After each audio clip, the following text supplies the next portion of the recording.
నూలులో శతాబ్దాల గౌరవం, పట్టు పరంపరకు ప్రతీక, సంప్రదాయానికి శాశ్వత చిరునామా సఖీ. నమస్తే రమగారు. నమస్తే జయ. రమగారు, ఏదన్నా మంచి పెద్ద కథ, ఇంట్రెస్టింగ్ కథ, సస్పెన్స్ కథ ఇంకా ఎన్ని ఉంటాయండి? ఏదన్నా ఒకటి కొత్తది స్టార్ట్ చేద్దామా? చాలా భాగాలు ఏం రాదు, ఒక 3-4 భాగాలు వస్తుంది. Okay okay. మృచ్ఛకటికం పేరు ఎప్పుడైనా విన్నామా? వినలేదండి. ఎస్. శూద్రకుడు అనే ఒక మహాకవి ఆయన రాసిన సంస్కృత నాటకం చాలా ఇంట్రెస్టింగ్గా ఉంటుంది. నాటకంగా చదివితే దాని ఇంట్రెస్టింగ్ థింగ్ చిన్నది కాదు. ఓకే. బాగుంటుందో బోల్డ్ అని శ్లోకాలు ఉంటాయి. ప్రకృతి వర్ణనలు, దరిద్రం మీద కూడా వర్ణనా శ్లోకాలు ఉంటాయి. అందులో కష్టాలు చెప్పుకోవటం కూడా ఎంత చక్కగా కవిత్వంలో చెప్పుకోవచ్చు, అందులోనే చూడవచ్చు. బాగుంటుంది ఇంట్రెస్టింగ్గా. అయితే నీకు ఇంకా ఇంట్రెస్టింగ్ థింగ్ ఇంకొకటి చెప్తా. ఈ మృచ్ఛకటికాన్ని ఉత్సవ్ పేరుతో హిందీలో సినిమా తీశారు. రేఖ, శేఖర్ సుమన్ హీరో హీరోయిన్లు అందులో. ఎవరైనా దొరికేస్తే గబగబా చూసేయండి. ఓకే. ఈ మృచ్ఛకటికం ఏంటంటే ఆ కాలం నాటి కాలమాన పరిస్థితులు, అప్పుడున్న సోషల్ థింగ్స్ వాటిని ప్రతిబింబంలాగా కనపడుతుంది మనకి తెలియని రోజులు. ఎప్పుడో ఉజ్జయిని నగరానికి చుట్టుపక్కల కథ నడుస్తుంది అన్నమాట. చారుదత్తుడు ఈ కథకి హీరో. కాకపోతే ఇతనిలో హీరోయిజం కంటే కూడా ఉదాత్తమైన చరిత్ర కలిగిన వాడు. ఒక బ్రాహ్మణ యువకుడు, భార్య, ఒక కుమారుడు ఉన్నారు. అయితే చారుదత్తుడి తండ్రి చాలా ఆస్తిపాస్తులు కలిగినవాడు. రాజుగారికి కొన్నిసార్లు మంచి సలహా చెప్పినవాడు కూడా. ఆ ఊళ్ళల్లో అగ్రగణ్యుడు, పెద్దవాడు. కానీ విపరీతమైన దానాలు, ఎవరికైనా సహాయం చేయటాలు. ఆ తండ్రి ఛాయలో పెరిగిన చారుదత్తుడు కూడా అలాగే మెత్తటివాడు, దాన ధర్మాలు ఎక్కువ. ఆస్తంతా అయిపోయింది. అతని భార్య పేరు దూతాంబ. ఓ పిల్లాడున్నాడు. అయితే వీళ్ళకి ఎవ్వరూ పెద్దగా పనివాళ్ళు కూడా పెద్దగా లేరు. ఓ ఇంట్లో పనిచేసేవాడు రదనిక అనే పేరున్న ఒక చెలికత్త. పేరు చూడు ఎలా ఉంది, RADANIKA, రదనిక. బాగుందండి. అక్కడి నుంచి ఒక స్నేహితుడు ఈయనకి. అతను ఈ వీళ్ళతోటే ఉంటాడు. ఒక పెద్ద విశాలమైన ఇల్లుంది, చాలా పెద్ద ఇల్లు. రాజవీధికి పక్కనే ఉన్నటువంటి బ్రాహ్మణ వీధిలో ఉంది. పెద్ద వీధి, చాలా పెద్ద ఇల్లు. కానీ ఎవరు ఏమీ లేరు. ఇంట్లో ఉన్న పెద్ద పెద్ద వస్తువులకి కాళ్ళు వచ్చి వెళ్ళిపోయినాయి. ఓకే. వెండి బంగారాలు అవి ఏమీ లేవు. పాతకాలపు జిలుగులు కొన్ని ఉంటాయి కదా, తివాసీలు, భోషాణాలు, ఇల్లంతా స్తంభాలు, అవి మాత్రం ఉన్నాయి. పెద్ద పెద్ద పాత్రలు అవి అమ్మలేరు. ఆ రోజుల్లో అవి కొనేవాళ్ళు ఉండేవాళ్ళు కాదు. ఓకే. ఇలా ఉండగా ఆ ఊర్లో వసంతసేన అని ఒక వారాంగన ఉండేది. ఆవిడ చాలా అందగత్తె. సంస్కృతం అది చాలా చక్కగా చదువుకుంది. అయితే ఒకసారి ఒక కామదేవుడి ఉత్సవం, ప్రతి సంవత్సరము కామోత్సవాలని చేస్తారు, వసంతోత్సవాలు. మన వసంత పంచమికి, తర్వాత వసంత పౌర్ణమి అంటే చైత్ర పౌర్ణమికి కూడా వసంతోత్సవాలు చేస్తారు. ఆ ఉత్సవాలప్పుడు ఊరంతా మన్మధుడి వేషాలు, రతీదేవి వేషాలు అలా వేసుకుని తిరుగుతారు. కాముడి వేషం వేసే అమ్మాయి, రతీదేవి వేషం వేసే అమ్మాయి, అట్లా ఉండి చాలా విశేషంగా చేస్తారు. అప్పుడు చేసుకునే ఉత్సవాలు అవే అన్నమాట. మనం ఇప్పుడు గణేష్ చతుర్థి అవి చేస్తున్నాం కదా, అట్లా వసంత పున్నమి అలా చేసేవాళ్ళు. ఆ ఉత్సవాలప్పుడు ఈ చారుదత్తుడు, వసంతసేన ఒకరినొకరు చూసుకున్నారు. ఒకరి మీద ఒకరికి కొంత అభిలాష కలిగింది. కానీ ఈయన బ్రాహ్మణుడు ఎందుకని ఆవిడ ఊరుకుంది. కానీ ఆయనంటే ప్రీతి, ఆ మనిషి మొహం గుర్తొస్తూ ఉంటుంది. ఈ చారుదత్తుడు, ఈమె గణిక, వారాంగన, దేవాలయంలో నృత్యం చేస్తుంది. డబ్బులతో వ్యవహారం, వాళ్ళతోటి స్నేహాలు. తన దారిద్ర్యాన్ని తలుచుకుని ఈమె చాలా నచ్చినప్పటికీ ఇంకా ఏం మాట్లాడకుండా ఉండిపోతాడు. ఇది ఈ కథకి బ్యాక్గ్రౌండ్ అన్నమాట. ఒకనాడు ఏమైందట, వసంతసేన తనకి చెలికత్త ఒకటి ఉంది, మదనిక, MADANIKA. ఇందాక ఆరు ఉంది కదా, ఇక్కడ ఎం ఉందన్నమాట. మదనికతో కలిసి ఆ దేవాలయంలో నృత్యం చేయడానికి వెళ్ళింది. సాయంకాలం వేళ వారాంగన నృత్య ప్రదర్శన ఖచ్చితంగా ఉండేవి అప్పట్లో. నృత్య సేవ, స్వామికి నృత్యహారతి ఇవ్వటము విశేషమైన దినాల్లో అలా ఉండేవి. అయితే ఏమైంది, ఈ ఉత్సవ వేళ నాట్యం చేయడానికి వెళ్ళింది ఆవిడ. వెళితే ఆ ఊరి రాజుగారి బావమరిది, రాజశ్యాలక అని చెప్తారు. శాలకుడు అంటే రాజుగారి బావమరిది అనమాట. శకారుడు అనేవాడు, కొంచెం వికృత రూపుడు, కానీ వాడు చాలా ధూర్తుడు. అతనికి ఈ వసంతసేన మీద ఆసక్తి ఉంది. ఈ అమ్మాయి అతనికి దొరకటల్లా. ఈ నాట్యం అయిపోయిన తర్వాత ఇద్దరు బయటకు వస్తుంటే బండి ఎందుకు మిస్ అయిందో మరి, బండి లేదు, వాళ్ళిద్దరూ నడిచి వెళ్ళబోతున్నారు, బండి ఎక్కారేమో. ఈ శకారుడు ఇద్దరు స్నేహితులతో కలిసి తాగేసి వీళ్ళు వెంటపడ్డాడు. ఇది ఎన్ని వందల సంవత్సరాల క్రితం రాయబడింది? కనీసం 500-700 సంవత్సరాల క్రితం రాయబడింది. జూదశాలలు పానశాలలు ఉన్నాయి ఆ ఊళ్ళో. జూదశాలలో జూదమాడి పానశాలలో తాగేసి పాన మత్తతతోటి శకారుడు వీళ్ళ వెనకాల పెట్టాడు. పరిగెత్తారు. పరిగెడితే ఈవిడ ఒంటి నిండా బోల్డు నగలు, నాట్యానికి వచ్చింది కదా, ఈ పైన చెవులకు పెట్టుకునేవి, మెళ్ళో బోళ్ళంత వస్తువు, నడుముకి మొలనూలు వడ్డాణాలు ఉంటాయి, కాళ్ళకి ఇవి పాంజేబులు గజ్జెలు, అవి గాజులు కంకణాలు బాజుబందులు బోల్డని ఉంటాయా. టంగు టింగు టింగు టంగని బంగారం అయినా మోగుతుంది. ఒక వస్తువు అయితే టింగుమంటుంది కానీ 100 వస్తువులుంటే మోగదు. ఈవిడేం చేసింది, ఈ వస్తువులన్నీ ఇదైపోతున్నాయి, పట్టుపట్టని ఈ పైన వేసుకునే ఇదొకటి ఉంటుంది కదా మేలు ముసుగులో, నగలన్నీ తీసి అందులో మూట కట్టింది. ఆ నగల మూట పుచ్చుకొని పరిగెడతారు. పరిగెడుతుంటే ఏమైంది, ఈ అమ్మాయి అటు ఇటు, ఈ పక్క చీకటి రాత్రి, అక్కడక్కడ దీపాలు ఉంటాయి రథిలో, అంటే 4 రోడ్ల కూడలలో దీపాలు ఉన్నాయి. మన దీపాలు లాంటివి ఏం కాదు, ఇట్లా వెలిగేవి పెట్టారు అంతే. ఈ పరిగెత్తుకుంటూ వెళ్ళే క్రమంలో చారుదత్తుడి వీధి వైపుకు వెళ్ళింది. మదనికి నవ్వింది. ఓహో, నీకు నచ్చిన వాడి వైపుకు వెళ్తున్నావా నువ్వు అంది. ఏమో ఏ అవకాశం లభిస్తుంది అటు పరిగెత్తింది. ఇంతలో చారుదత్తుడి ఇంట్లో ఏమైంది, చారుదత్తుడు రాత్రి వేళ ఏంటంటే బలి అన్నానికి, అంటే కొంచెం జంతువులు అవి తినడం కోసం రోజు కొంత ఆహారం అన్నాన్ని చతుర్మచ్చంగా ఈ 4 రోడ్ల కూడల్లో పెడతారు. ఆ స్నేహితుడు వసంతుడు ఉన్నాడు, వసంతుడే అతని పేరని నాకు గుర్తుంది, పేరు అది కాదేమో, కాస్త అటు ఇటుగా స్నేహితుడు. ఈ రథనిక ఆ అన్నం పుచ్చుకుని బయలుదేరింది. ఈ వసంతుడు ఏం చేశాడు, గుమ్మం దగ్గర నిలబడ్డాడు దీపం పుచ్చుకుని. రథనిక బలి అన్నాన్ని తీసుకెళ్తుంది. ఆ బలి అన్న బలి వేస్తారనమాట. మనం కూడా కుక్కలకి వాటికి పెడుతుంటాం అట్లా. ఈ అమ్మాయి అటు వెళ్ళేసరికి అదే సమయానికి వసంత సేన ఇటు వచ్చింది. అంతకుముందు ఈవిడ ఒంటి మీద నగలనే జిగజిగా మెరుస్తూ టింగ్ టంగ్ అని మోగుతూ, ఇప్పుడు జిగలు లేవు టింగులు లేవు, ఎందుకంటే మూట గట్టిగా పట్టుకుంది. మదనిక తప్పుకుంది, ఈవిడ ఈ సందులోకి వచ్చేసింది. వచ్చి సరిగ్గా ఈ దీపం పుచ్చుకుని నుంచున్నాడు కదా, ఈమె వచ్చిన విసురుకి గాలికో ఆమె వచ్చిన విసురుకో ఆమె ఊదేసిందో తెలియక దీపం ఆరిపోయింది. ఓరగా తెరిచి ఉన్న ఇంట్లోకి వసంతసేన ప్రవేశించేసింది, లోపలికి వెళ్ళిపోయింది. వచ్చింది రథనికేనని భావించాడు వసంతుడు. దీపం ఆరిపోయింది, ఆడమనిషి ఎవరో రెపరెపలాడుతున్నాయి బట్టలు, వెళ్ళింది రథనికే. ఇంతలో ఏమైంది, తలుపు వేసుకునే లోపల అటుపక్క నుంచి వస్తున్నటువంటి శకారుడు, ఈ అనివాడు కుర్రాళ్ళు, ఇదేమిటి ఇది దరిద్ర చారుదత్తుడు అని చెప్తారు. చారుదత్తుడిని దరిద్ర చారుదత్తుడు వీధిలోకి కానీ వెళ్ళిందా ఏమిటి, ఈ సందు చారుదత్తుడి వీధి ఇది అని మాట్లాడుకుంటూ వచ్చేసరికల్లా ఈ తలుపు దగ్గర తెరిచి ఉంది కదా, కొంచెం అప్పుడే తలుపు మూసిపోతుంది. ఈ దూరం దగ్గరలో ఈ సందు మొదట్లో కనబడుతున్న రథనికని వసంతసేనగా భావించి పట్టుకున్నారు. వాడు పిచ్చి పిచ్చి కూతలు, కారు కూతలు, రమ్మని ఏవో పిచ్చి పిచ్చి మాటలు తాగేస్తున్నాడు కాదు. పట్టుకునేసరికి రథనిక అమ్మో అమ్మో నాయనో అని రక్షించండి అని కేకలు పెట్టింది.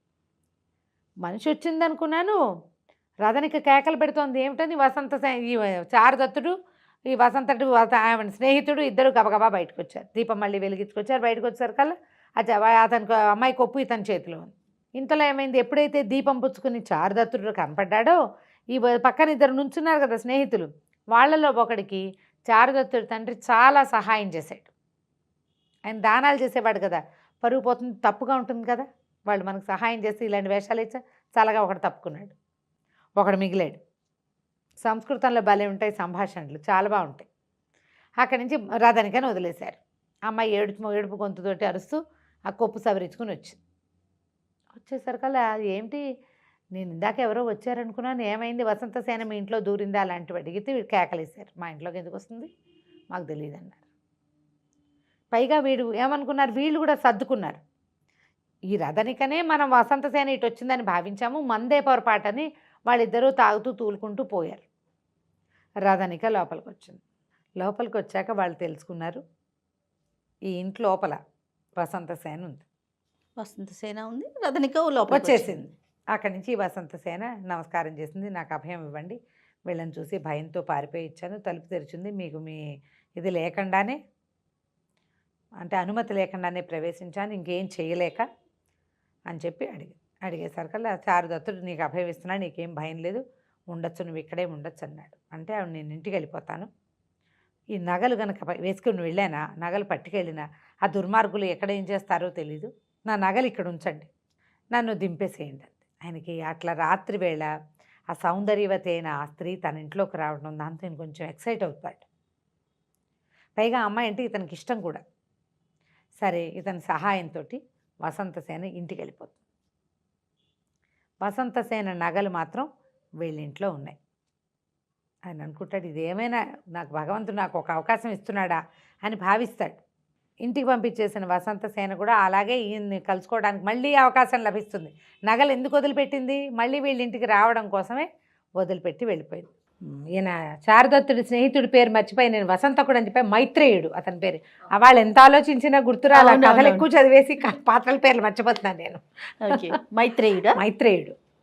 అయితే ఏమైంది, వసంతసేన బంగారం వీళ్ళింటో పెట్టి ఇంటికి వెళ్ళిపోయింది. రాత్రి తీసుకెళ్ళి దింపేసి వచ్చారు. మర్నాడు ఈవిడ ఎంతసేపు మదనికతోటి చెప్తోంది అనమాట. ఆవిడకు ఒకసారి చెలికత్తుంది, మదనికకు చెప్తోంది చారుదత్తుడి గురించి. వాళ్ళ ఇల్లు, వాళ్ళ ఇది, అతను ఎంత చక్కగా ఉన్నాడు, ఎంత బాగా మాట్లాడాడు, ఎంత ప్రీతిగా తనతోటి సరే ఇక్కడ పెట్టి ఉంచు పర్వాలేదు, నువ్వు జాగ్రత్తగా వెళ్ళని ఎంత బాగా చెప్పాడు, అతను ఎంత గొప్పవాడు, వాళ్ళ నాన్న ఎంత గొప్పవాడు, అలా చెప్పుకుంటోంది అనమాట. అంటే అతని గురించి మాట్లాడుతోంది. ఉండుండి ఏదో పని చేస్తుంటుంది, మధ్యలో ఏమైందో తెలుసా అని మళ్ళీ అంటూ ఉంటుంది అనమాట. అంటే అతని మీద నుంచి ఊహని పక్కకి తప్పించట్లేదు. ఇంతలో ఏమైంది, వీళ్ళ ఇళ్ళ వెనకాల ఒక పెద్ద భవనం ఈవిడిది. ఎన్నో ప్రాకారాల లోపల ఉంటుందన్నమాట. చాలా బాగా ఆస్తిపరులైన కుటుంబం వీళ్ళది. భోగస్త్రీలే, భోగకాంతే అయినప్పటికీ బాగా సంపాదించుకున్న వాళ్ళు అనమాట తల్లుల దగ్గర నుంచి. ఇవి వచ్చిన మోతలు చూస్తే ఏంటంటే జూదరులు కొట్టుకుంటున్నారు. ఇది ఏనాటి కదా, పందాలు పై పందాలు ఆ రోజునే ఉన్నాయి. తాగుబోతులు జూదర్లు ఉన్నారు. కథలో ముందు చూసాం శకారుణ్ణి, అవునవును, తాగేసి వెంటపడ్డాడు. జూదర్లు కొట్టుకుంటూ మంచి చెడ్లు ఏవి మన గొప్పతనం కాదు, ముందు నుంచే ఉన్నాయి. జూదర్లు కొట్టుకుంటున్నారు. ఆ కొట్టుకుంటుంటే ఏమైందట, జూదర్లు దాంట్లో ఈ మన చారుదత్తుడి కుటుంబం బాగా డబ్బులు ఉన్నాళ్ళు చాలామంది ఉన్నారు వాళ్ళ దగ్గర. క్రమంగా వాళ్ళ దగ్గర పనిచేసే వాళ్ళంతా ఒక్కొక్కళ్ళు బయటకు వచ్చేసారు అని వాళ్ళు. మరి డబ్బు ఇవ్వలేనప్పుడు ఏం చేస్తారు, వాళ్ళలో సంవాహకుడు అనేవాడు ఒకడు, ఒళ్ళు పట్టేవాడు, ఒళ్ళు మర్దం చేసేవాడు. ఆ సంవాహకుడు ఏంటంటే జూదం పిచ్చివాడికి. ఓకే. ఆ అవతల ఉన్న ఒక జూదశాలడు, ఇప్పుడు ఇది వేసేవాటికి కదా, ఇప్పుడు మనం చెప్తుంది భోగకాంతలు ఉండే వారకాంతలు ఉండే ప్రదేశం, దానికి కొంత దగ్గరలో జూదశాలలు ఉన్నాయి, పానశాలలు కూడా ఉన్నాయి. ఈ జూదశాలకు వచ్చి ఆడేస్తున్నాడు వాడు బాగా. అయితే 10 వరహాలు బాకీ పడ్డాడు. ఓకే. పందేలు కడతారు కదా, ఆ పందెంలో 10 వరహాలు బాకీ పడి ఎవరెవరు పరిగెత్తారు. ఒకడు ఆ జూదశాల మెయింటెనెన్స్ చేసేవాడు ఒకడు, జూదరి ఒకడు అతనికి సహాయంగా ఉండేవాడు. ఇద్దరు వెంటపడితే వీడు పారిపోయేట సంవాహకుడు. పారిపోయి ఒక పాత దేవాలయంలో దాక్కున్నాడు. ఓకే. అక్కడ దాకా వచ్చాక వీడు కనపట్టలేదని సరే మన ఇద్దరం ఆడుకుందామని అక్కడ చుట్టుపక్కల వాళ్ళతోటి ఆ జూదరి ఆ ఓనరు ఇద్దరు కలిసి మళ్ళీ ఆడడం మొదలుపెట్టారు. జూదానికి ఏముంది, 4 గళ్ళు గీస్తే జూదాం అంతే, అదే కదా. పందెం కడతారు దాని మీద. 5 చెప్పాను నేను చెప్తా 5 అని, నీకు 5 పడుతుందో పడదో నా మీద పందెం కడతారు. 100 రన్నులు కొడతాడు అని క్రికెటర్ల మీద పందెం కట్టడం అంతే, సేమ్ డిట్టో, ఏం తేడా లేదు. ఓకే. అయితే ఈ జూదం వాడడానికి చిన్న పలకలు లాంటివి ఉంటాయి కదా, ఇట్లాగా గవ్వలు లాంటివి, వాటి మీద నెంబర్లు ఉంటాయి కదండి. ఈ వీళ్ళు నేల మీద కూర్చుని ఇలాగా గళ్ళు గీసుకుని దాని మీద ఆడుతుంటే జూదం వేసేసరికి అది ఒట్టిగా ఏంటంటే గళ్ళే గీయక్కర్లా, పందాలు ఒట్టిగా వేయటానికి 5 అందరూ 5 వేయాలని చెప్తారు. 5 పడుతుంది, 5 మీద 100 రూపాయలు, 3 మీద 100 రూపాయలు అలా కాస్తారు. ఓకే. ఏమో 5ో 3ో పడితే ఆ 100 వీడివ్వాలి అదనమాట. లేకపోతే వాడు చెప్పింది పడకపోతే వాడివ్వాలి. ఈ టంగుమని మోగేసరికల్లా ఈ విగ్రహం వెనకాల ఒకటి ఇట్లా బొమ్మలాగా నుంచున్నాడు ఆ సంవాహకుడు.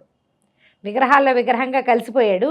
కాసేపు కదలకుండా ఉన్నాడు, కానీ ఈ టంగు అని గవ్వలు మోగేసరికి ఆగలేక నా పందెం 10 రూపాయలని కేకేశాడు. కేకేయంగానే పట్టేశారు. పట్టేసి మళ్ళీ కొట్టేసరికల్లా వాడేం చేశాడు, వీళ్ళు పరిగెత్తుకొస్తుంటే వచ్చేసి ఈ వసంతసేన దొడ్డివాకిలి వైపుకి వచ్చాడు. పక్షద్వారం అని రాస్తారు, పక్క వాకిల్ అనమాట. ఆ వాకిట్లోంచి లోపలికి ప్రవేశించి ఎవరు ఏమిటి అని ప్రశ్నించేసరికి కానీ నేను చారుదత్తుడి దగ్గర పనివాడిని అని చెప్పాడు. ఈవిడ చారుదత్తుడి పేరు వింటే మైమర్చిపోతుంది ఈ వసంతసేన. ఏమన్నది, సరే ఉండు, నువ్వు ఇక్కడే ఉండు, నువ్వు ఎంత బాకీ పడ్డావు ఏంటని కనుక్కొని ఆ సభికుడు అంటే ఆ జూదశాల తాలూకు ఓనర్, సభికుడు అంటారు అతన్ని పిలిపించి వీడికి ఇవ్వాల్సిన 10 నాణ్యాలకి ఇగో ఈ బంగారం తీసుకొని ఒక వస్తువు వాడి చేతులు పెట్టి, ఆ సభికుడు వీడికి ఏమనిపించింది, సంవాహకుడికి, ఇచ్చి నా బతుకు, నేను ఒక మంచి అత్యద్భుతమైన బ్రాహ్మణ కుటుంబంలో పనిచేసి వాళ్ళ మంచి లక్షణాలు ఒకటి రాలా, నాకు జూదం నేర్చుకున్నా, ఆ పిచ్చతో ఆడాను, చివరికి ఒక వారకాంతం నన్ను విడిపించాల్సి వచ్చింది. అసహ్యం పుట్టింది వాడి మీదే. అమ్మ నా బాకీ తీర్చేశావు. బుద్ధి ఇష్టమాంక్ అయిపోయాడనమాట ఆయన. బౌద్ధ భిక్షువుగా సన్యాసాశ్రమాన్ని స్వీకరించేస్తాడు. వాడికి కాస్త సన్యాసాశ్రమం కోసం భిక్షువుగా మారిపోయి ఇంక నేను బౌద్ధారామానికి వెళ్ళిపోతాను, ఇంక ఎప్పుడు ఈ జూదము అవి ఆడనమ్మా, నీ పాదాల మీద ఆనని వీడికి ప్రామిస్ చేసి ఈవిడ వల్ల బయటపడ్డాడు. సరే వెళ్ళిపోయాడు. ఇంకా అలా గడుస్తుంటే ఇంకో సందడి వచ్చింది. ఈవిడ దగ్గర కర్ణపూరకుడని ఒక అతను పరిగెత్తుకుంటూ వచ్చాడు. వచ్చి ఏం చెప్పాడంటే, అమ్మ ఇవాళ మన ఏనుగు మదం ఎక్కిపోయిన దానికి కట్టుతాళ్ళు తెంచేసుకుని ఊరి మీద పడింది. మరి ఊరి మీద పడేసరికల్లా పరిగెత్తాను, అక్కడికి నేను ఆపటానికి చాలా ప్రయత్నం చేయవలసి వచ్చింది. అది పరిగెడుతూ ఒక సాధువు ఒక ఆయన వెళ్తుంటే ఆయన మీద పడబోయింది. నేను చాలా లాఘవంగా గోడ మీద నుంచి ఎగిరి దాని మీదకి దూకి దాన్ని అంకుశంతో పొడిచి మొత్తానికి దాన్ని కంట్రోల్ చేశానమ్మా. ఆ దారిని వెళ్తున్న మహానుభావుడు ఒక ఆయన, ఎంత గొప్ప పని చేశావు, సాధువు ప్రాణాలు రక్షించావని తన ఒంటి మీద ఉన్న ఉత్తరీయాన్ని నాకు కానుగ్గా ఇచ్చాడమ్మా. జాజిపూల సువాసన వస్తుంది, అది జాజిపూల వాసన వస్తున్న ఈ ఉత్తరీయాన్ని నాకు బహుమతిగా ఇచ్చాడు అని చెప్పి ఆ ఉత్తరీయాన్ని ఈవిడి చేతికిస్తాడు. ఓహో, ఆ ఉత్తరీయాన్ని ముట్టుకునేసరికల్లా ఈవిడికి తెలుస్తుంది ఇది చారుదత్తుడి ఉత్తరీయం. ఓహో, ఆ వాసనకి తెలిసింది. తను ఉన్న వెంటనే ఆ బయట నుంచి కూడా జాజిపూల పరిమాణం వెళ్తున్న వాసన వస్తుంటుంది. ఓహో, ఆ చారుదత్తుడు వెళ్తున్నాడని పరిగెత్తుకుంటూ వెళ్ళి కిటికీ దగ్గర నుంచుంటుంది. ఆయన వెళ్ళేవాడు పక్క నుంచి నడుస్తుంటాడు. అలా వెళ్తున్న వాడిని చూడడమైనా సరే ఈవిడికి సంతోషంగా చూస్తూ ఉంటుంది. ఆయన వెళ్ళిపోతాడు. అయితే నగలు వాళ్ళ ఇంట్లో ఉన్నాయి. వాళ్ళ ఇంటికి వెళ్ళడానికి ఒక ముహూర్తం చూసుకోవాలి. 2 రోజులు గడిచిన తర్వాత ఏమైంది, కథలో ఇంకొక చిన్న టర్న్ వస్తుంది. ఆ టర్న్ ఈ 2వ భాగంలోనే చెప్పేద్దాం. ఆ సమయంలో ఏమవుతుందంటే, శర్విలకుడు అనే ఒక బ్రాహ్మణ యువకుడు, ఇతను మనం వసంతసేన దగ్గర ఉన్న మదనిక ఆవిడ స్నేహితురాలు చిలికెత్తుంది కదా, అదేంటంటే క్రీత దాసి అంటే బానిస, సరిగ్గా చెప్పాలంటే కొనుక్కున్న దాసి అనమాట. దాసుల్ని కొనుక్కునేవాళ్ళు. కొనుక్కుంటూ ఈవిడ దగ్గర మళ్ళీ ఈవిడ్ని ఎవరైనా పెళ్లి చేసుకోవాలన్నా ఎవరైనా తీసుకోవాలన్నా ఈ డబ్బు ఇచ్చి తీసుకోవాలి. ఓహో, ఆ మదనిక మీద స్నేహం ఇతనికి, ఈ శర్విలకుడికి. అయితే ఇతను ఏంటంటే వాళ్ళ తండ్రి బాగా సంపాదన పరుడే, కానీ ఏవో రకరకాల సమస్యలతోటి ఆస్తులు పోయినాయి. అట్లాగే బ్రాహ్మణ ఆస్తులన్నీ పోయినాయి అని చెప్తుంటారు. మనకు చూడు, అతను కూడా చారుదత్తుడు కూడా ఇలాంటి వాడే. అవును. అయితే తల్లిదండ్రి ఇల్లు బాకిలు అన్నీ ఉన్నాయి, కానీ ఒక చోర శిఖామణి దగ్గర చేరి రకరకాల పద్ధతుల్లో దొంగతనం చేయటం, చోర విద్య కూడా 64 కళల్లో ఓ కళ అని అది నేర్చుకుంటాడు. ఓకే. ఇప్పుడు ఈవిడ దగ్గర ఉన్న మదనికని తను సంపాదించాలంటే ఆవిడకి బోల్డ్ డబ్బు ధారపోసి ఆ పిల్లని తెచ్చుకోవాలి. దానికోసం డబ్బుకు ప్రయత్నం చేస్తాడు. వ్యాపారం అంత చేయలేడు, వాళ్ళ దగ్గర ఏం లేదు, ఏదో చిన్నగా సంపాదన ఉంది. ఆ డబ్బు ఆ పిల్లని తెచ్చుకోవడానికి సరిపోదు. దానికోసం ప్రయత్నం చేయాలంటే బాగా లంసంగా డబ్బులు కావాలి. సరే వెళ్దాం అనుకుంటాడు ఎక్కడికైనా దీనికి. ఇంతలో ఏమైంది, ఆ రోజు సాయంకాలం రాత్రి మన చారుదత్తుడు మైత్రేయుడు ఇద్దరు సంగీతం వినటానికి వెళ్ళారు. వాకిలి కాపలాకు ఒక పనివాడు ఉన్నాడు, వర్ధమానుడు ఏదో చెప్తారు, వర్ధమానుడు బండివాడు అంటారు, వర్ధమానుడు కాపలా ఉన్నాడు. వీళ్ళు తిరిగి వచ్చాక ఏమనుకున్నారంటే, ఇప్పుడు బంగారం అమ్మాయి మూట కట్టించింది, వీళ్ళింటో ఏమీ లేవు, ఎక్కడో పెట్టకుండా దగ్గర పెట్టుకుంటారు. ముందు మైత్రేయుడు వంతు సగం రాత్రి వరకు మైత్రేయుడు ముందు వర్ధమానుడు కాపలా ఇంటికి, అతను వెళ్ళిపోయాక మైత్రేయుడు చేరాడు. ఆ డబ్బులు బంగారం పక్కన పెట్టు పడుకుంటాడు.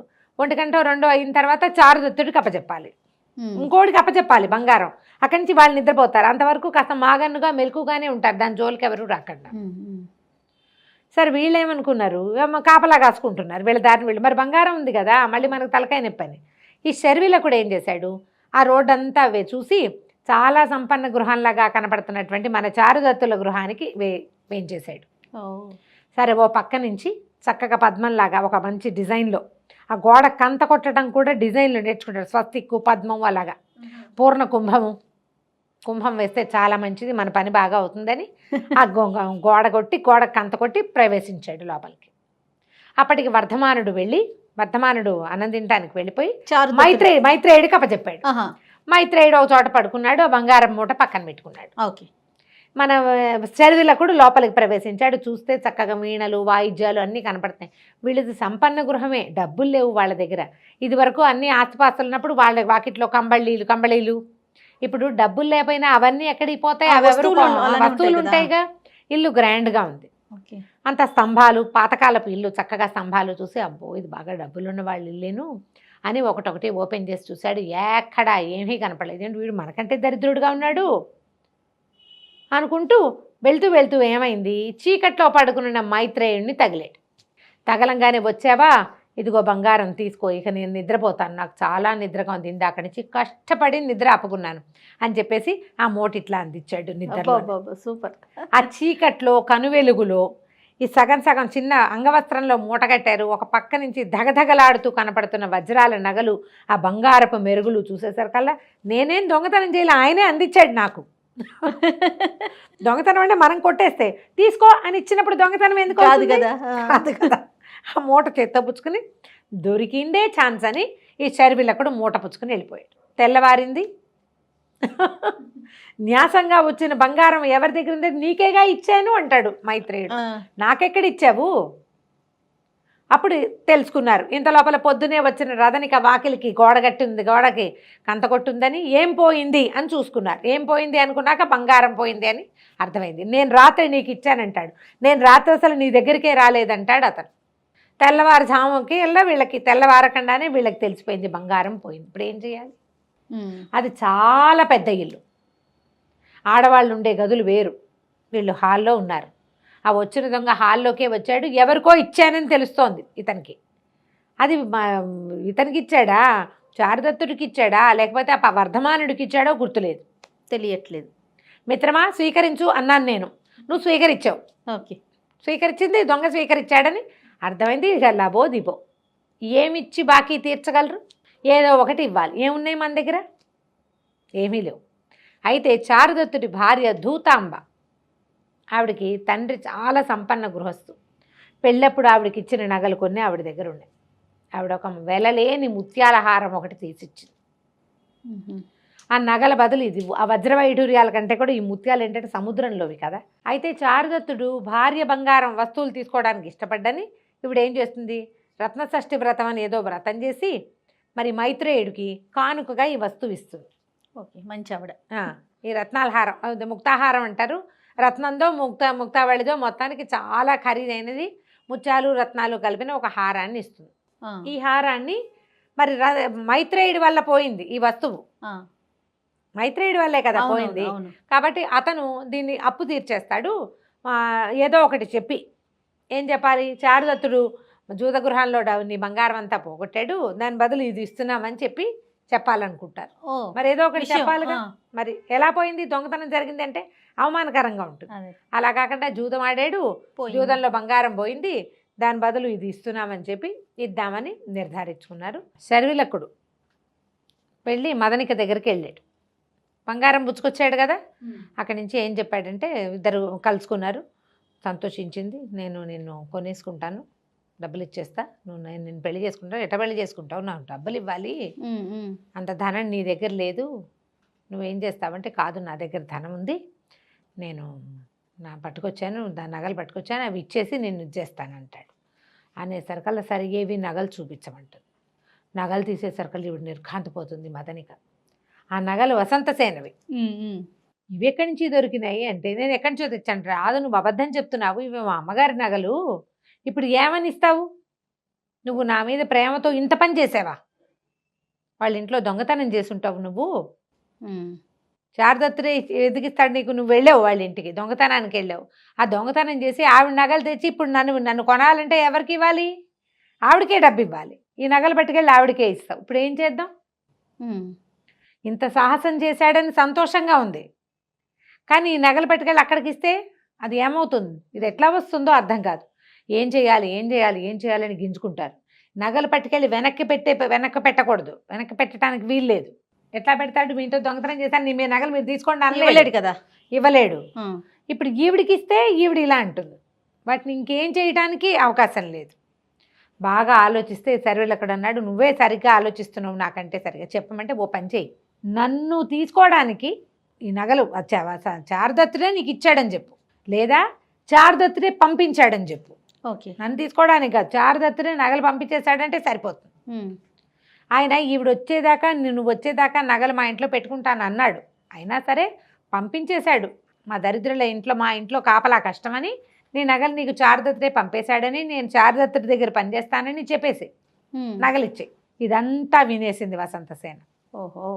వాళ్ళిద్దరూ మాట్లాడుకుంటుంటే మొత్తం విన్నది. చూద్దాం ఏం చేస్తారో చూద్దాం అనుకుంది. సరే నేను అమ్మగారిని పిలుచుకొస్తాను, నువ్వు పోయి నాట్య మండపం దగ్గర, అక్కడెక్కడో మండపం దగ్గర ఉండని వాడిని అక్కడ కూర్చోబెట్టి నగలన్నీ ఆ చేతిలో పెట్టింది, అక్కడే ఉంచుకో నేను వస్తానని. వెళ్ళి చారుదత్తుడి దగ్గర నుంచి ఒక ఆయన వచ్చాడండి, మరి నగలు ఏవో పట్టుకొచ్చేట, మిమ్మల్ని కలుస్తానంటున్నాడు. సరే పంపించమంది దేవుడ.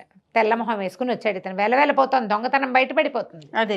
అయితే ఏమన్నాడమ్మా, చారుదత్తుడు మహానుభావుడు, మరి వారి ఇంటి దగ్గర దొరుకుని ఇప్పుడు పని చేస్తున్నావా అంటుంది. లేదు, అప్పుడెప్పుడో చేసేవాడిని, మరి నేను వెళ్ళేసరికల్లా నగలు వసంతసేనకు అప్పచెప్పమని ఇచ్చారండి అనేసరికల్లా మదనిక ఇటు రావే అని పిలిచింది. చారుదత్తుడు నాకు చెప్పాడు, ఈ నగలు ఎవరు తెచ్చిస్తారో వాళ్ళకి మదనికి ఇవ్వమని చెప్పాడు చారుదత్తుడు. నువ్వు నగలు తెచ్చి ఇచ్చావు కదా, నీకు ఈ మదనికని ఇచ్చేస్తా అన్నది. అనేసరికి మదనిక నిర్ఘాంతపోతుంది, వాడు నిర్ఘాంతపోతాడు. నిజానికి ఇదేం జరగల, ఇవిడేదో కథ మార్చేస్తుందని అర్థమవుతోంది వాళ్ళకి, కానీ ఏమనాలి తెలియలేదు. అక్కడి నుంచి ఏం చేసిన ఆవిడ నగలన్నీ తీసి మదనికకి అలంకరించి ఓ సరులక ఈ అమ్మాయిని తీసుకెళ్ళిపో నువ్వు అని, మదనిక నన్ను బాగా చూడు, ఇంకా మళ్ళీ నన్ను జీవితంలో చూడలేవు నువ్వు, నేను పంపించేస్తానంటే అది ఏడుస్తుంది అనమాట. అయ్యో అమ్మగారి దగ్గర నుంచి వెళ్ళిపోతున్నాను నేను. వాళ్ళకు ఇది కదా, ఎంతకాలమో పనిచేసింది ఆవిడతో పాటు, చాలా మంచి ప్రేమగా ఉండే మనిషి. దుఃఖపడుతూ సరే ఏం చేస్తుంది, బండిని పిలిపిస్తుంది ఈవిడ. బండిలో ఎక్కించి పంపిస్తానంటుంది. బండి ఎక్కుతాడు. బండి ఎక్కేసరికల్లా కొంచెం బండి ఎక్కి ముందుకు వెళ్తుంటే కేకలు వినపడతాయి. ఏంటంటే ఇదేస్తారు, చాటింపేస్తూ ఉంటారు. ఆర్యకుడు అనే ఒక గోపబాలుడు, అతను రాజు అవుతాడని ఒక జోస్యం చెప్పబడింది. ఆ జోస్యాన్ని తెలుసుకున్నటువంటి పాలకుడు అనేటువంటి ఈ ప్రాంతపు మహారాజు ఆర్యకుడిని అరెస్ట్ చేయించాడు. వాడు రాజు అవుతాడని జోస్యం వచ్చింది అంటే తన మీద వాడు తిరగబడతాడేమో అని ముందే వాడిని అరెస్ట్ చేసేశారనమాట. అని చెప్పేసి ఆర్యకుడు అరెస్ట్ చేయబడ్డాడోహో అని చాటింపు వినపడుతోంది. నిర్ఘాంతపోయాడు. శర్విలకుడికి చాలా స్నేహం ఆ కుర్రాడు.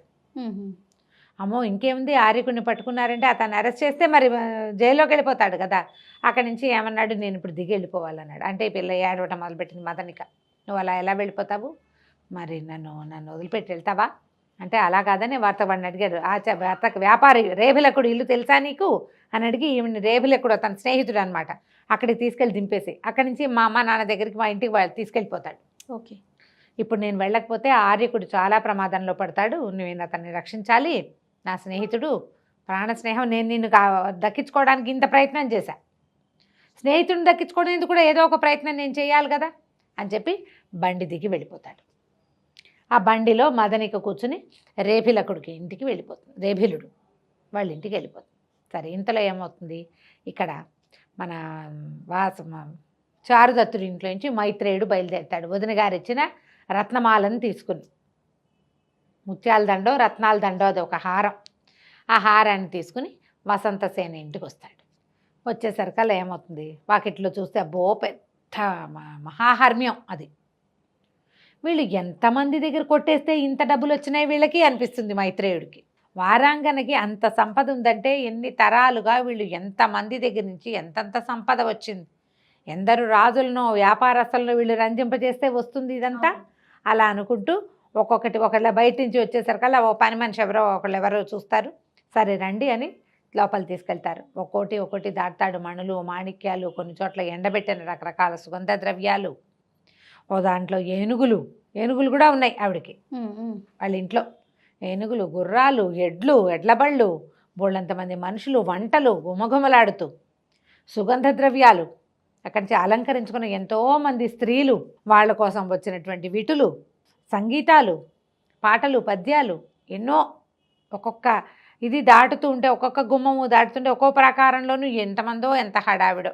ఓకే. అదంతా దాటుకుని వసంతసేన దగ్గరికి వెళ్తాడు. ఇంత సంపద ఉంది ఈ అమ్మాయికి అని చెప్పి తేళ్ళేసరికల్లా వెళ్ళి ఏమన్నాడు, మరి మన చారుదత్తుడు జూదరి, మహాజూదం పిచ్చి, నీ వస్తువుల్ని తన వస్తువులుగా భావించి జూదంలో గెలుస్తాననే నమ్మకంతో పెట్టేశాడు.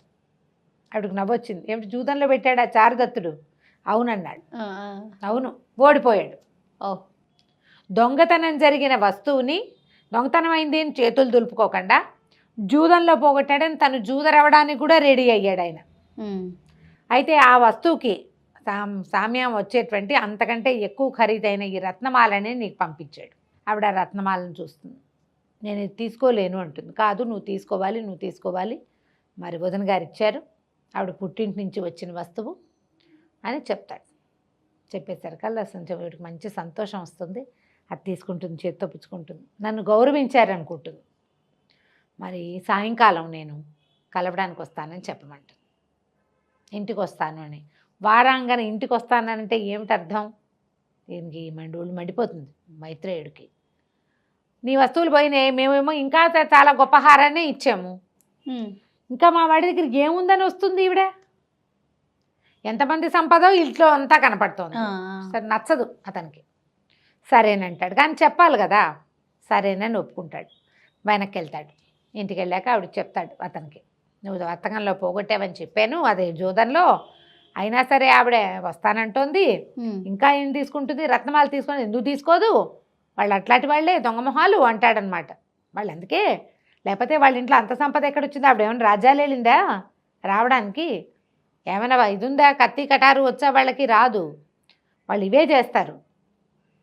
మరి 4 సముద్రాల సారం అంతా ఉన్నటువంటి రత్నాల మాల తీసేసుకుంది. ఇంకా నీ దగ్గర నుంచి ఏం తీసుకోవడానికి రాబోతోందో? ఈ వేసే సాంగత్యం మంచిది కాదు. నువ్వు ఆవిడ మీద ఉత్సాహం మానుకో. ఆవిడ అటు వెళ్తోందంటే నీకు ఇక్కడ రక్తం ఉప్పొంగిపోతోంది. ఈ ధోరణి మానేసేయమంటాడు. మానేసేయమంటే ఇప్పుడు మనసులో పుట్టింది ఇది. ఇప్పుడు ఆవిడ వస్తానంటే ఎలా కాదంటాం? మొదట నేను వసంత ఇతనేమంటాడంటే, చారుదత్తుడు నేనేం పిలవలేదు కదా, మొదటిసారి మన ఇంటికి పిలవాలి, ఆవిడ దారిని ఆవిడ పోతూ వచ్చింది, ఇప్పుడు తనే వస్తానంటోంది, ఎలా కాదంటాను చెప్పు అంటే ఒళ్ళు మండుతుంది మైత్రేయుడికి. ఇక చేయగలిగేది ఏం లేదు. ఇంకా ఇక్కడ ఏముందని తీసుకెళ్ళడానికి వస్తుంది ఆవిడ. చాలా చిరాకు పడతాడు. సరే, సాయంకాలం చీకటి పడే వేళకి చక్కగా అలంకరించుకున్న వసంతసేన దీంతో పాటు రథం ఎక్కి వచ్చేస్తుంది వెళ్ళింటికి. ఇది చిన్న ఇల్లు, మామూలుగా బీదవాళ్ల ఇల్లు కాదు, ఇది మహాహర్మ్యం. ఇతను చారుదత్తుడు ఇల్లు కూడా. ఆడవాళ్ల గదులు వేరు, మగవాళ్ల గదులు వేరు, సభాభవనాలు వేరు, అన్నీ వేరుగానే ఉన్నాయి. సరే, ఇతనితో పాటు ఉండిపోతుంది రాత్రి. మర్నాడు పొద్దున ఇతను ఆవిడ నిద్ర లేవకముందే వెళ్ళిపోతాడు. ఒక జీర్ణోద్యానం ఒకటి ఉంది, పుష్పకరండం అనేది, పువ్వులదే. ఇప్పుడు పెద్దగా జనం వెళ్ళటల్లా అక్కడికి రమ్మని చెప్పి వెళ్తాడు. చెప్పమంటాడు, బండి పంపిస్తాను, వర్ధమానుడు బండి కడతాడు, ఆ వర్ధమానుడు బండెక్కి వసంతసేనని ఉద్యానవనానికి రమ్మని, అక్కడ ఉద్యానవనంలో వాళ్ళిద్దరూ గడపటం కోసం అక్కడికి రమ్మంటాడు. ఇప్పుడు తెల్లవారి నిద్రలేస్తుంది. నిద్రలేచి కాస్త అటు ఇటు చూస్తే తను వీళ్ళ ఇంట్లో ఉన్నాను ఇవన్నీ తెలుస్తాయి. సరే, ఏమవుతుంది, రథనిక పిల్లాడిని తీసుకొస్తుంది. చిన్న పిల్లాడి, ఈయనకు కొడుకుంటాడు, పిల్లాడిని ఎత్తుకొస్తుంది. పిల్లాడు ఎందుకో ఏడుస్తూ ఉంటాడు. వెళ్ళి ధూతాంబని, నాటకంలో పెద్దగా కనపడదు కానీ ఉత్సవ సినిమాల్లో చూపిస్తారు వాళ్ళిద్దరూ మాట్లాడుకున్నట్టుగా. ఓ స్త్రీ ఇంట్లోకి వస్తే ఇంట్లో ఉన్న వాళ్ళకి పలకరించకుండా ఎట్లా ఉంటుంది? ఆ కాలంలో ఇలాగా వేరే వాళ్ళు ఇళ్ళకి రావడం కానీ వాళ్ళు వీళ్ళింట్లో మెసలటం కానీ పెద్ద తప్పేం కాదు, లోకసామాన్యంగా జరిగేవి. అవి అంత పెద్ద విచిత్రమైన విషయం కాదు, ఆశ్చర్యపోయే వ్యవహారము కాదు.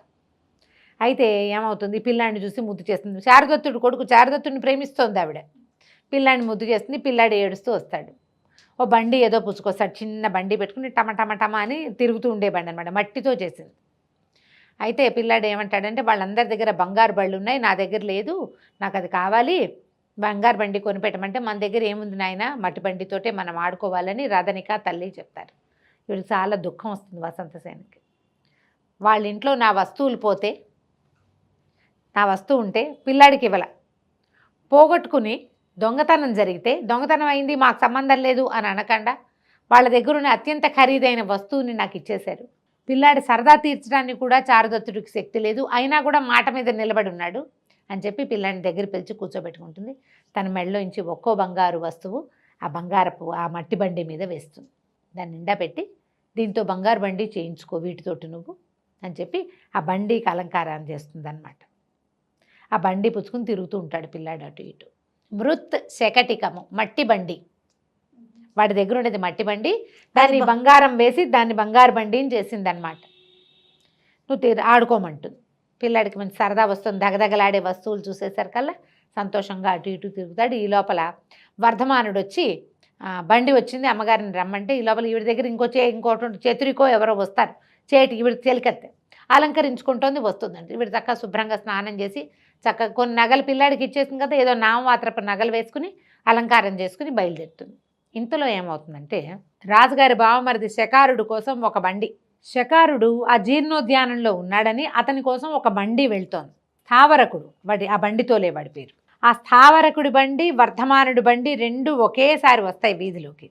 ఇంతలో ఈ వర్ధమానుడు ఏమనుకుంటాడు, బండిలో గడ్డి అయితే పరిచాను, తివాసి తీసుకురాలేదు అని చెప్పేసి బండి అక్కడ వదిలిపెట్టేసి లోపలికి వస్తాడు, మందిరంలోకి వస్తాడనమాట. ఒక తివాసి తీసుకోవడం కోసం. తివాసి వేసుకునే లోపల బండి వచ్చిందని కబురు వచ్చేసింది కదా, ఈవిడ బయటకు వచ్చేస్తుంది. ఈ వచ్చేసి ఈ వర్ధమానుడి బండి ఏమో ముందుకెళ్ళిపోతుంది. సరిగ్గా చారుదత్తుడి ఇంటి ముందు ఈ స్థావరకుడి బండి ఆగుతుంది. అది ఎవరిది? రాజుగారి బావమరిదైన శకారుడిది బండి. ఈవిడ పోయి అందులో ఎక్కి కూర్చుంటుంది. ఆ బండిగా వెళ్ళిపోతుంది. ఇంతలో ఏమవుతుంది, వర్ధమానుడేమో తివాసి పట్టుకొస్తాడు, ముందుకెళ్ళి బండి మీద కూర్చుంటాడు. అమ్మగారు వచ్చాక వెళ్దామని. ఇంతలో ఈ శర్విలకుడు వాళ్ళ సహాయంతో పారిపోయినటువంటి గోపాలుడైన ఆర్యకుడు పరిగెత్తుకుంటూ వచ్చి కాలికి సంకెళ్ళు ఉంటాయి, ఆ సంకెళ్లతోటి వచ్చి ఈ వర్ధమానుడు ఉన్న బండి ఎక్కేస్తాడు. ఓకే. ఈ టంగుమని మోగేసరికల్లా ఈవిడే వచ్చింది వసంతసేన, నగల మోత అవుతోందని భావించి వర్ధమానుడు బయలుదేరిపోయాడు. వర్ధమానుడు తీసుకెళ్ళి ఆర్యకుడు ఎక్కినటువంటి బండి పుష్పకరండ జీర్ణోద్యానానికే వెళ్తోంది. ముందు వాడెవడో వచ్చాడు కదా, స్థావరకుడు తీసుకెళ్తున్నటువంటి వసంతసేన ఎక్కిన బండి కూడా అక్కడికే వెళ్తుంది. ఆ బండి కొంచెం పక్కకి వెళ్ళిపోయి రాజశాలకుడైనటువంటి ఆయన పేరేదో మర్చిపోతున్నానే, శకారుడు రాజుగారి బావమరిది, ఆయన బండిలోకి ఎక్కేసింది ఈవిడ.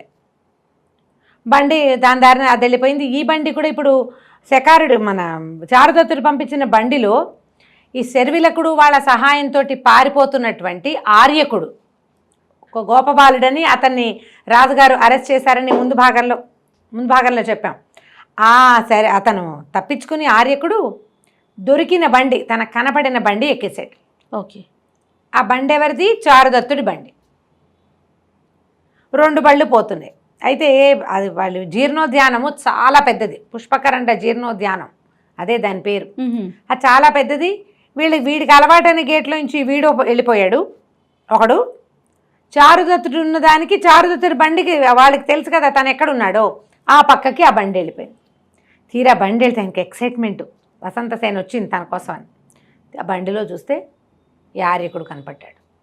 ఆశ్చర్యపోతే ఇక ఈయన చారుదత్తుడు రాజు మహారాజు తాలూకు ఇబ్బందులు తెలుసు, ఆయన ఏం చేస్తున్నాడు, ప్రజల్ని ఎట్లా పీడిస్తున్నాడు. ఎవరో జోస్యం చెప్పినంత మాత్రాన ఎవరో చెప్పారు ఆర్యకుడు రాజు అవుతాడు అని, అదేం చేయకముందే అరెస్ట్ చేశాడు. అక్కడి నుంచి ఈ రాజుగారు ఆయన బావమరిది వాళ్ళ దుశ్చర్యలు అన్నీ తెలిసిన ఈ చారుదత్తుడు ఏం చేశాడంటే కాలికున్న శీల ఊడదీసేసి, అబ్బాయి నిశ్శబ్దంగా పారిపో, నేను నీకు చేయగలిగే సహాయం ఇదే. వసంతసేన ఏమైందో అర్థం కాల, బండిలో ఇతను ఎట్లా వచ్చాడు, నా బండిలోనే నువ్వు ఊళ్ళోకి వెళ్ళిపో, ఆ ముందు కాలు గొలుసు అవి ఊడదీసేసాడు, జాగ్రత్తగా వెళ్ళిపో, తప్పించుకో, ప్రాణాలు కాపాడుకోమని పంపేశాడు. ఆర్యకుడికి సహాయం చేశాడు చారుదత్తుడు. బండి మళ్ళీ బయటికి వెళ్ళిపోయింది. అతను తన స్నేహితుల్ని కలుసుకున్నాడు. ఊళ్ళో రగడ అక్కడక్కడ కొన్ని చోట్ల మన ఏమంటారు ఒక దుమారంలాగా కొన్ని గొడవలు వస్తున్నాయన్నమాట. ఇలా అరెస్ట్ చేశారని అదని తన స్నేహితుల్ని కలుసుకుని విప్లవం లేవదీశాడు. జరిగిపోతుంది ఎంతసేపు వీటన్నిటికీ. ప్రాణాల మీదకి వచ్చినప్పుడు విప్లవాలు వాటంతా అవే పుట్టేస్తాయి. ఈ బండి వెళ్ళిపోయింది. ఈ రెండో బండి ఎవరి మన శకారుడి బండి ఎక్కింది కదా వసంతసేన, ఆయన వచ్చి కర్టెన్ తీస్తాడు అనుకుంది. రావటాలా ఏమిట్రా అని దిగేసరికల్లా ఎదురుగుండా శకారు నిలబడ్డాడు. నిర్ఘాంతపోయింది. ఇక్కడికి ఎందుకు వచ్చాం? సంవాహకుడు వాడెవడో రావాల్సింది, వీడెట్లా వచ్చాడో తెలియలేదు. అక్కడి నుంచి కంగారు పడి పారిపోబోయింది. అతను ఒప్పుకోలే. పైగా ఎక్కడి నుంచి ఈవిడ ఎక్కించుకొచ్చాడు, చారుదత్తుడి మాట ఎత్తింది. అంటే చారుదత్తుడి ఇంట్లో ఉందన్నమాట. నా అనుమానం నిజమే, నేను విన్నది నిజమేనమాట. నువ్వు వాడి దగ్గర ఉన్నప్పుడు నా దగ్గర ఎందుకు ఉండవు? ఇలా గొడవ పెట్టాడు. ఆవిడ లొంగల. పైగా నిరాభరణంగా ఉంది. బంగారం అంతా తీసి పిల్లాడి బండి మీద వేసింది. వస్తువులు లేవు. అలంకరించుకుంది. అలంకారం ఉందంటే ఏవో పువ్వులు అవి పెట్టుకుంది. మొహానికి ఏదో అంగరాగము అది రాసుకుంది, గంధం రాసుకుంది. నగ లేదు ఒంటి మీద. మామూలుగా ఎప్పుడూ మంచి సౌందర్యవంతంగా బాగా అలంకరించుకుని కనపడాలి. కనపడలేదు. సరే, అక్కడి నుంచి యుద్ధకాండం అయింది. బాగా పోట్లాడుకున్నారు ఇద్దరు. ఆవిడ ససేమిరా నీకు లొంగేదే లేదనేసరికల్లా కోపం పట్టలేక ఇతను ఈ రాజశాలకుడైనటువంటి వీడు శకారుడు పీక పిసికేశాడు. అయ్యో. ప్రాణాల అసూలు బాసి పడిపోయింది వసంతసేన. ఈ శకారుడి పనివాడు, ఇతనితో పాటు ఉన్న పనివాడు, వాడికి తెలుసు ఈవిడ వసంతసేనని, ఆ చారుదత్తుడి మీద ప్రేమతోటి ఉందని. చంపేస్తూ ఉంటే చూసిన వాడు ఎందుకు ఊరుకుంటాడు? వాడు గొడవ చేస్తాడు. అట్లా కాదు ఆవిడ ఆయన కోసం వచ్చింది, నువ్వు ఇట్లా చేయడానికి వీల్లేదు, ఇట్లా చంపేస్తున్నావు అది ఇది అనేసరికల్లా ఆయన ఏం చేశాడు, వీడిని ఒక కొట్లో దాచిపెట్టేశాడు. అక్కడి నుంచి ఊళ్ళోకి వెళ్ళి చారుదత్తుడు వసంతసేన బంగారం అంతా అపహరించి ఆమెను చంపేశాడు, చారుదత్తుడిని అరెస్ట్ చేయండి అని పుట్టించాడు. రాజుగారి బావమరిది కదా, సాక్ష్యం ఏది అదేది ఇదేది అనడానికి ఏమీ వీల్లేదు.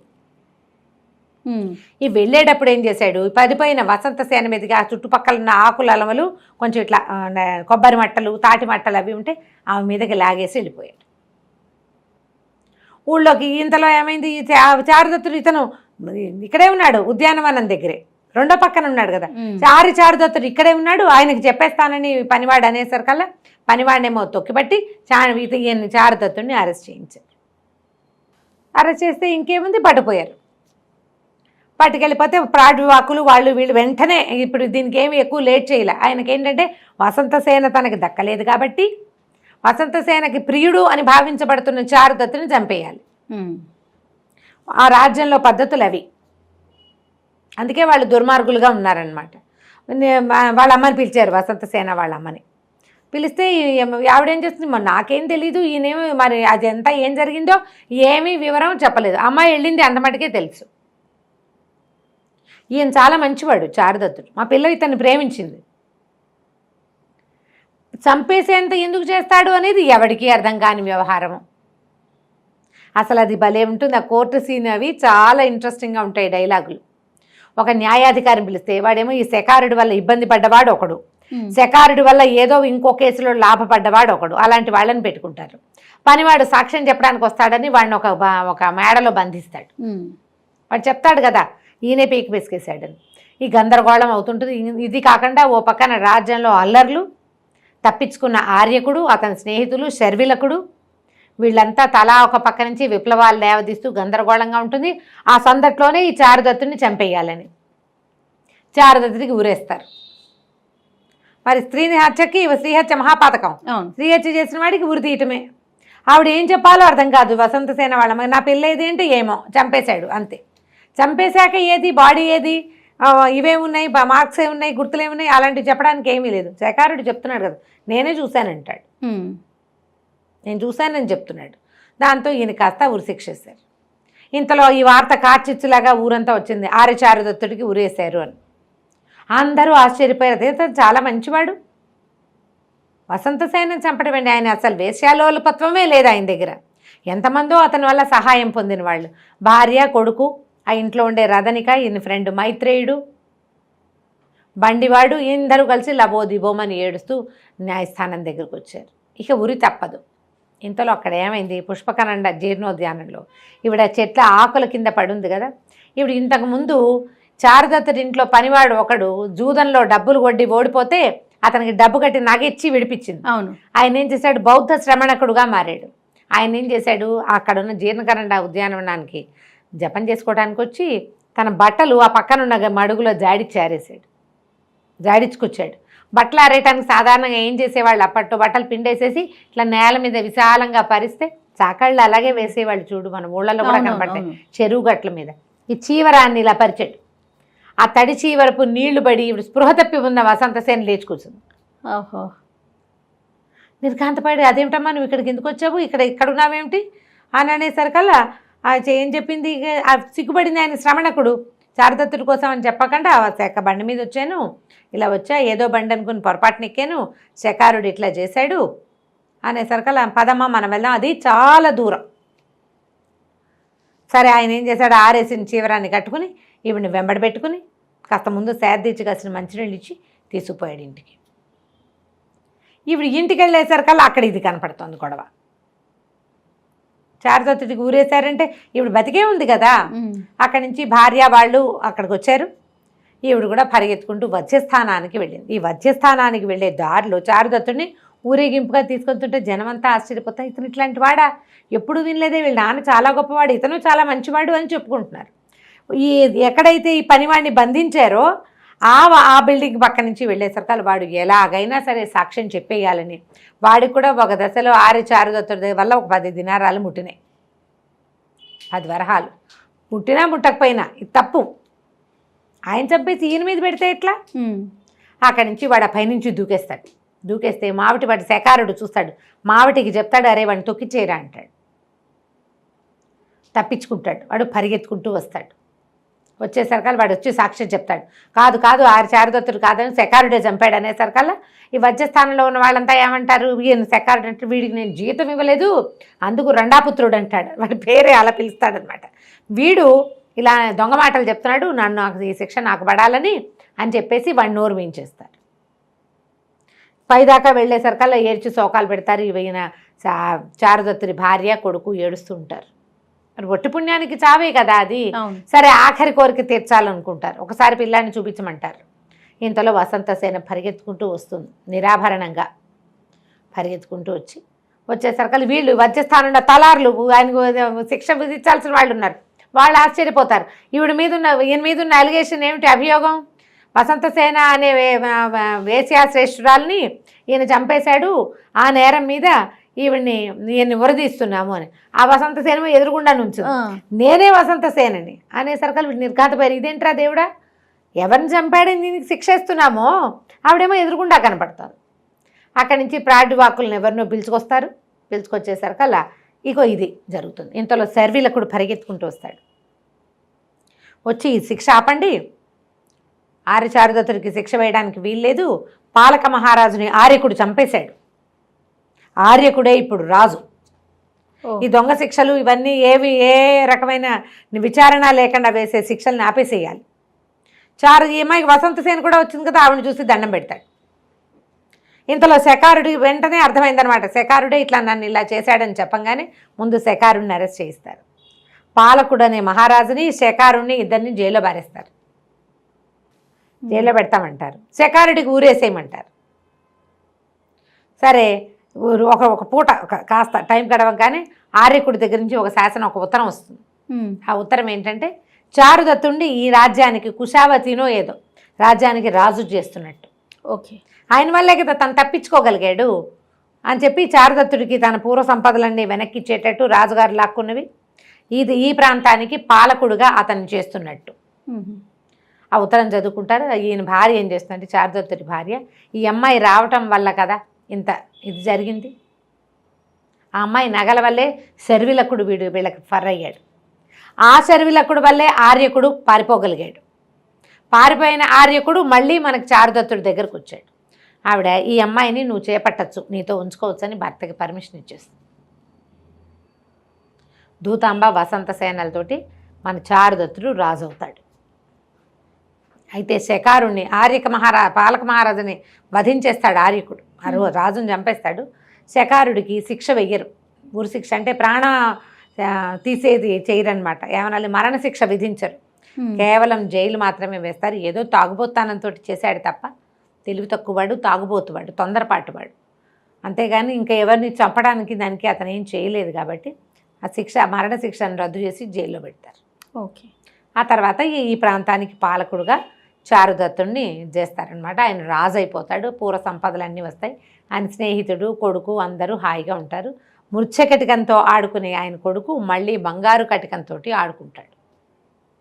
చాలా బాగుందండి. కథ కంచికి మనం ఇంటికి. నమస్తే. నమస్తే జయ.